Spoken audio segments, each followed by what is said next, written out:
तो good morning बच्चों, मैंने आपसे बोला था कि मैं आपको फिजिक्स कराऊंगा। ठीक है, आज आपका फर्स्ट लेक्चर है फिजिक्स का। तो आपका ये फिजिक्स में लिखा कौन सा जाएगा? P1 लिखा जाएगा। ये कौन सा? P1। ठीक है, केमिस्ट्री का जो है इस तरह से चलता रहेगा। बहुत सिंपल है ना ये कि फिजिक्स का कौन सा लेक्चर है कौन सा नहीं है। ठीक है, अच्छा अब देखो, अब आज के लेक्चर में मैं आपका जो ये चैप्टर है पहला फिजिक्स में ये है कि मोशन देखा मैंने आपके सिलेबस में है। ठीक है, अच्छा अब आपको मैं सबसे पहले बेसिक चीज़ें कराऊंगा आज। ठीक है, बहुत बेसिक। सबसे पहले आप बताओ मोशन से आप क्या समझते हैं? बिना बेसिक चीज़ों के आप इसको भी नहीं समझ पाओगे और प्रॉब्लम होगी बहुत आपको। क्या समझते हैं आप इससे, मोशन से?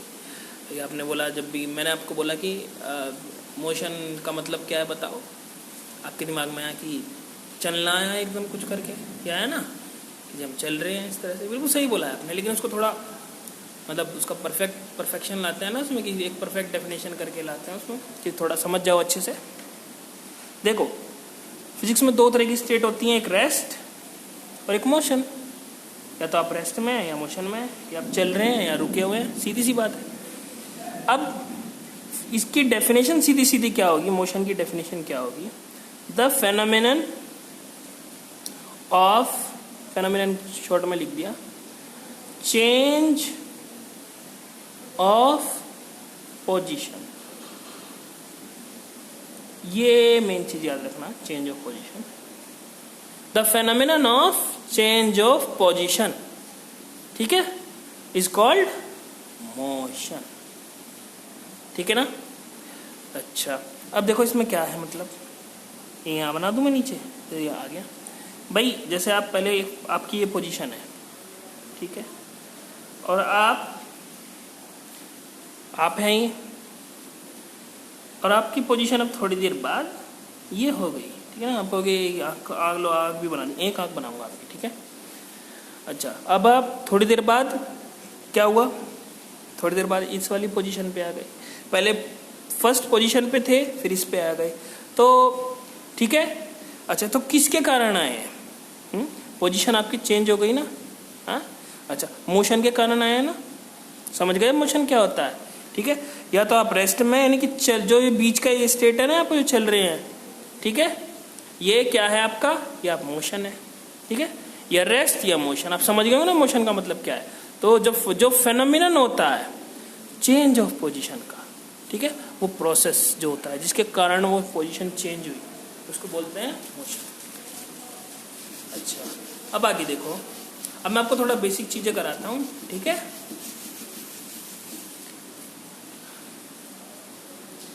अब आपकी होती हैं शॉर्ट, मैंने पूरा ही लिख दूं, फिजिकल क्वांटिटी। क्वांटिटी मैं सिंगुलर लिख दिया, प्लूरल कोई बात नहीं, फिजिकल क्वांटिटीज। ठीक है, अब ये क्या होती है, इसका मतलब क्या है? इसका मतलब है सीधा सीधा those which can be measured.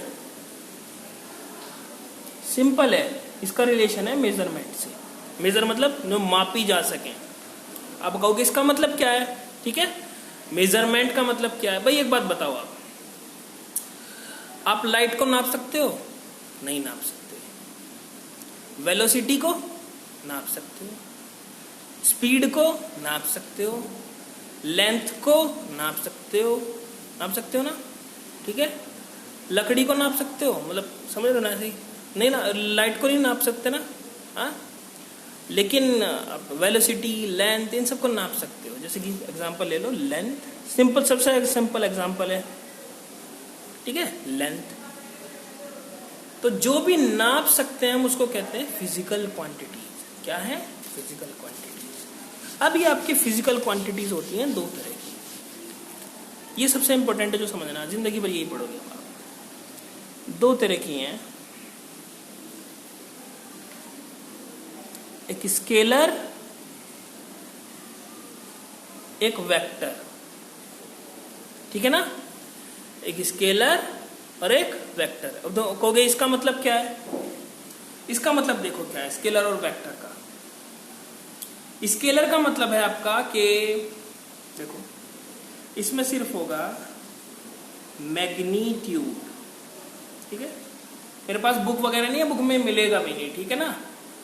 हाँ, और इसके बिना समझ में भी नहीं आएगा, तुम्हारा बुक में बहुत कम मैटर होता है, मैंने पहले भी बताया था आपको। मैग्नीट्यूड, और इसमें क्या होगी, मैग्नीट्यूड, इसको तो शॉर्ट में लिख दूं, और डायरेक्शन, मैग्नीट्यूड और डायरेक्शन, ठीक है ना। अच्छा, इसका मतलब क्या, अब इन दोनों चीजों का मतलब क्या, अब ये देखो, ऊपर से मिटा दूं मैं, कागज से अच्छा रहता है थोड़ा, क्योंकि इससे ये हाथ में आ जाता है पकड़ में, और इससे छोटा छोटा बीच का भी मिटो सकते हो आप, और अच्छा मिटता है, इस वजह से मैंने पेपर लिया है,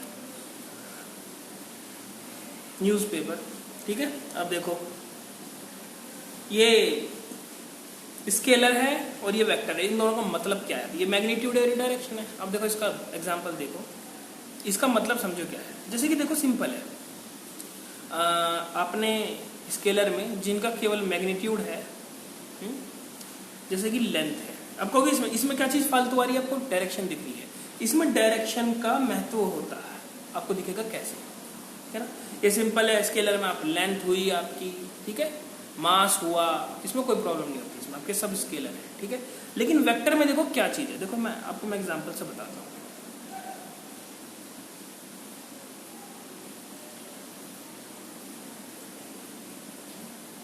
जैसे कि दरवाजा है आपका, है ना, दरवाजा कितना अच्छा बना हुआ है, हाँ,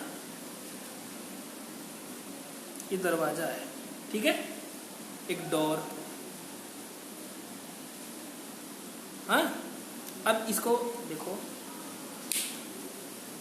ये आपका हैंड है, ठीक है ना, हैंड है ना, तो ये मान लो आप खड़े हो तो खींचो इसको, खींचो,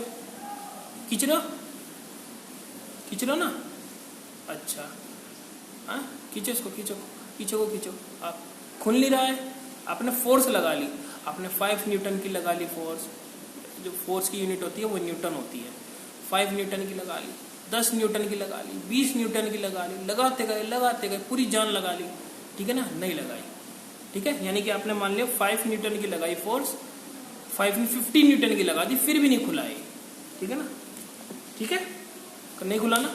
लेकिन आपका भाई आया, दोस्त आया, कोई भी, उसने 5 न्यूटन की फोर्स लगाई, खोल दिया, आपको ये कैसे हुआ, फर्क ये था आपने तो इसको खींचा, यानी कैसे समझ लो, एक पुश होता है, एक पुल होता है ना, तो पुल ऐसे होता है, पुश धक्का देना, तो आपने तो किया पुल, यानी कि इस सामने वाली डायरेक्शन में पुल, अपनी तरफ, ठीक है ना, और उसने क्या किया, पुश, धक्का, तो इससे क्या चेंज हुआ, इससे केवल डायरेक्शन ही तो चेंज हुई भाई, उसने तो बाहर की तरफ खींचा, आपने तो बाहर की तरफ खींचा, उसने अंदर की तरफ, तो आपका 50 में नहीं खुला, उसका 5 में खुल गया, क्यों, आपको कि अब आपके दिमाग में एक ही चीज आ रही है कि उसने आगे की तरफ धक्का लगाया, क्योंकि आगे की तरफ दरवाजा खुलता था, तो वहां डायरेक्शन का महत्व है कि नहीं, ये बताओ, यही तो ये चीज कहना चाह रहा है भाई, लेंथ में और मास में क्या महत्व है, कैसे कुछ भी उसमें कुछ डायरेक्शन का कुछ रोल ही नहीं है। लेकिन वेक्टर क्वांटिटीज में अगर आप क्या कहते हैं उसको, भाई डोर से सबसे अच्छा एग्जाम्पल है, भाई आपने इसको धक्का दिया ना, ऐसे खींचा, 50 तक लगा लो, कुछ नहीं होगा, आपका दोस्त आएगा, भाई आएगा, कुछ भी होगा, 5 में खोल देगा आगे, देखिए, तो ये कैसे हुआ, वो केवल उसका एक ही कारण है कि उसने डायरेक्शन, जो डायरेक्शन है वो किस डायरेक्शन में लगेगी, आपकी फोर्स किस डायरेक्शन में लगेगी, उसका जो महत्व है उसी को कहते हैं वेक्टर, उसी में वेक्टर क्वांटिटी आता है। तो फोर्स क्या है, एक वेक्टर क्वांटिटी है, ठीक है ना। इसका एक और एग्जांपल बताऊं आपको, इसका एक और एग्जांपल है, जैसे कि ये कोई आपके घर में अलमारी है, उसको अपनी जगह पहुंचाना है, कोई भी इसका मास m है, ठीक है, आपने इस पर फोर्स लगाई 5 न्यूटन, आप इसको मान लो 10 न्यूटन की मान लो, ठीक है, और यहाँ मान लो आप एक अलग से मान लिया आपने 15 न्यूटन की, ठीक है, भाई 2 फोर्स लगा दी आपने इस पे, ठीक है, इस पे जो टोटल फोर्स हो गई, यानी जो लगने वाली फोर्स है, जो इम्पैक्ट हो गया आपका, एक तरह से हो गया 10 और 10, 20 और 5, 25 न्यूटन, ठीक है। और जो दूसरे लोग हैं उन्होंने भी इसी अलमारी पे यहाँ से 10 लगा दी, उधर से 15। अब क्या होगा, यानी कैसे समझ लो, 5-5 के इस समय तो 5, 10, 15, 5 लोग इस पे लगे, ठीक है। 2 लोगों ने, वो पांचों के पांचों ने तो इस पे इधर को फोर्स लगाई, इसमें 2 लोग इधर, 3 लोग उधर, तो कहाँ जाएगा ये डब्बा? इस पे कितना हो गया इम्पैक्ट, और किस डायरेक्शन में हो गया? ये तो सारा इस डायरेक्शन में चला गया। ये जहां ज्यादा होगा वहां, और सारी कैंसिल होकर के 5 बचेगा। तो डायरेक्शन का महत्व है कि नहीं? जहां वेक्टर क्वांटिटी आती है वहां डायरेक्शन का महत्व हो जाता है, ठीक है ना, समझ में आना, यानी कि वो इसीलिए वेक्टर है, ठीक है। अच्छा, अब आगे देखो, समझ में आ गया ना, simple scalar vector physical quantity. अच्छा, अब देखो इसको नापते क्या, मतलब इसको रिप्रेजेंट करने का भी था ना। देखो रिप्रेजेंट करने के ऊपर आपका सिंपल है, जैसे फोर्स है ना, ये वेक्टर क्वांटिटी है, तो इसके ऊपर वेक्टर लगेगा। वेक्टर के लिए निशान ये है। अगर इस पर वेक्टर नहीं लगाओगे, अगर आपने इस पर वेक्टर नहीं लगाया, ऐसे छोड़ दिया खाली, ये सही है कि ये सही है? वेक्टर के ऊपर आपको ये वाला एरो लगाना होगा, यानी कि ये ही वेक्टर है। एक से जैसे फोर्स है, ये फोर्स पूरी नहीं, ये वेक्टर है, ये इसका निशान है वेक्टर, समझ लो ना। अगर इसे ऐसे ही छोड़ दोगे तो इसका मतलब ये सही नहीं है, क्योंकि ये क्या है, स्केलर हो जाएगा, ठीक है ना।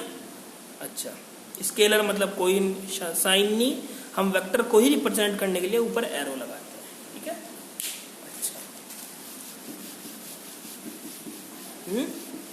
आज ये आपकी पहली क्लास है, इसलिए थोड़ा, ठीक है, थोड़ा अच्छे से करना है इसको, उसको 2-3 बार देखना ना, क्योंकि ये बहुत ज्यादा इंपॉर्टेंट है चीजें, ठीक है। तो आपको मैंने आज पढ़ाया क्या, ये स्केलर वेक्टर क्या होता है। अब आगे एक और चीज देखो, एक और चीज आपकी यूनिट्स में, वो भी करा दूंगा, अभी ज्यादा टाइम का हुआ। यूनिट्स देखो, यूनिट्स आप 11th में चैप्टर में पढ़ोगे सब चीज जाके, इसको वाइड तरीके से, यूनिट्स एंड मेजरमेंट्स, ठीक है। अब देखो क्या हुआ भाई, एक बात बताओ, हर एक की यूनिट का मतलब देखो, ये इस तरह से, जैसे आपका वजन है वो मान लो 80 किलो है, 80 किलो ज्यादा हो गया ना, चलो ठीक है कोई नहीं, आप अपना कम मान लो, 50 किलो मान लो अपना वजन।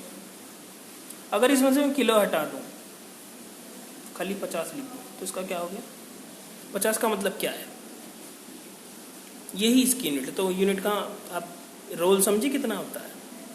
अगर आपने ये हटा दिया तो इसका मतलब 50 का मतलब क्या हो जाएगा? कुछ भी नहीं है, पता भी नहीं लगा क्या है क्या नहीं है, कि ग्राम है किलो है। तो यूनिट का मतलब समझ रहे हो ना तुम। अच्छा, अब आगे देखो क्या होगा। तो सिस्टम 2 तरह के हुए आपके भाई। वो हुआ कैसे कि वो इस तरह से हुआ, कोई किसी में नापता था, कोई किसी में नापता था। तो आखिरी में आके जो लोगों ने, सबने मिलके, दुनिया के लोगों ने मिलके दो सिस्टम में, 3 सिस्टम होते हैं वैसे, मेन 2 ही पढ़े जाते हैं। कहीं आप जाओगे ऐसे 2 पढ़ोगे, वैसे 3 होते हैं, MKS, CGS, ठीक है ना, और एक FPS भी होता है, ठीक है। लेकिन आपको मैं 2 ही कराऊंगा अभी, ये 2 ही मेन रोल है आपका भी, ठीक है। अच्छा, अब देखो इसमें क्या होता है, इसमें MKS इसको ही बोलते हैं SI। इसकी फुल फॉर्म सिस्टम इंटरनेशनल, क्या है? सिस्टम इंटरनेशनल, ठीक है। इसका मतलब क्या है? ये आपकी इंटरनेशनल यूनिट है, यानी कि आप हर चीज को इसी में ही आप, ठीक है ना, एक तरह से स्टैंडर्ड करके कर देते हैं कि ये आपका स्टैंडर्ड यूनिट है, ठीक है। तो आपका सिस्टम कौन कौन से मेन, ये 2 ही मेन पढ़ोगे। इसलिए मैं आपको याद कराना चाहता हूँ कि ये 2 आपके याद रह जाएं तो ज्यादा अच्छा रहेगा। ये 2 आपके दिमाग में अच्छे से रह जाएगा, क्योंकि इसमें कंपैरिजन बहुत अच्छा है, आप इनको जानते भी हैं। सेंटीमीटर, मीटर, ठीक है ना, इस तरह से ग्राम, किलोग्राम, सेकेंड, ठीक है ना, सेकेंड वो आपने पढ़ा है, kilo, hecto, deca, MGL, deci, centi milli, ठीक है ना, उनसे आप कन्वर्ट कर सकते हैं आराम से। तो ये सिस्टम है इंटरनेशनल, ठीक है। तो जैसे कोई भी स्पीड है, जैसे किसी की स्पीड 10 मीटर पर सेकेंड है, स्पीड है ना, इसमें मीटर भी आ रहा है, देखो मीटर का मतलब MKS, समझ रहे हो ना, सेकंड, दोनों में सेकंड तो आएगा ही, समझ रहे हो। अब MKS का मतलब देखा ना, ज्यादा मीटर पर सेकंड में ही आती है, ठीक है ना, किलोमीटर पर सेकंड में तो नहीं आती, वो स्टैंडर्ड नहीं है, इस वजह से वो इसलिए आपके दिमाग में रहता है, ठीक है ना। अच्छा, चलो आज के लिए इतना ही बस, बाकी मैं कल को कराऊंगा, ठीक है। अच्छे से कर लेना, इस वीडियो को पूरा देखना और अच्छे से, ठीक है।